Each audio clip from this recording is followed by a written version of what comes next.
Niya kamis-mis so kagida mo manisa ko kambaran siya. Uwi na susibak wallah atan pamarag. Siya ko kasembayang. Igila ko na nami at kami ako mabisita. Nami at tamang anong bitiray na keripatan sa sambayang. Matagal po na yaman niya na matiro ka kumisita nga doon ako sumbayang ko. Na may kapsumbayang ka na ayaw mapipikir ka na. Gupon may po sa bisita ka mo na kuda sa bitira mi. Nabi sumbayang ka na sobra ka sa di manok amano ka. Nakatad na daw niyan. Di sumbayang ka na di pangati. Isa kami nutos na may pa sa dilusat ni mana sambayang. Sima mo mga nato. Na may kapsumbayang ka tao na di tutuluda. Antay siyop sa pag-anesap. Ngayon no, nakagaya di pa magagunuman isa na antay makasiyop sa uriyan na kamay ka makasila mataw na antay mo na mitong saliw. Niniga pa sila mo sa kawanan na makasalam sa diwang na minitugin suwaya mana niya na sabagi si saliw. Ay di pa magagunan antay makasiyop sa uriyan. Antay mo na si isa pa'y tao. Yun di mana niya na kargan niya. Amay kaya mana niya na kambaran siya na di pa magagunan din. Di siya sa kuyaan. Agi ang kutuan siya. Ataw ni kutuan yung mana niya na siya. Nami yang kamis-misa kagdumam naging pigay turun Nabi sallallahu alaihi wasallam khuffatil jannatu bil makari wa khuffatin nar bil syahawat. Ayat ini pagalan di surga na sabib kegudu ginawa. Ayat mana ini pagalan cik neraka naging kutuan kegubean ginawa. Nya kalau berbudun mital gua sutaw. Dileni mana yang ada napaka ber akan tawan di taw maka inu mun sutaw na penontok. Nanu mana ipuni ka paginu mun taw.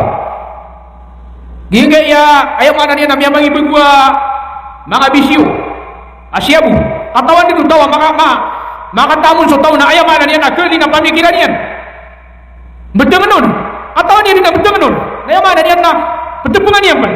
So tingko mga nakos tanwa, miya kakapit sa tayo manok so taw na pagbaw niya po na katawan niya na ikikap na niya na tayo manok. Hindi doon niya na unabi, na unya bubawa.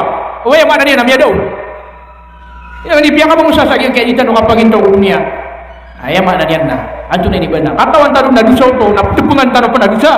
Katawan tanong dusa na emak na nina pertepungan tanumpan penduduk tanumpan lagi nuatan yang kaya berbaya si kuya makna niyan na antune di bana dusa na isa ini ayam makna niyan na pagka renyan so tahu si sagiang kutua ayam makna niyan na mapi akurian so Rasulullah sallallahu alaihi wasallam na yakatiru yan na tiga na yub'atsu kullu 'abdin ala ma mata alaihi so kon so mama na si sakanian paguyaga sagiang kutua galabaka ayan yan ipetay gupun sisa ginawang ka na ayak kay idaya kaun na miya tiyaw pikang ka wallah lalayong ka sa giyang kutwa mapia amal na panaman na maring kayo kamatay gupun na giyang kutwa tao na kaya nipakalayan na mapia amal na karina sa mapia ayaw na niya na ipatay niya na gupun man na giyang kutwa tao na ayaw ay pakalayan na giyang kutwa kambarad siya mga ginawa niya na ayaw na niya na ikhtiar kaudiskan yan makambulingan si wallahu ta'ala na ayaw ko liyan na giyang kutwa marata.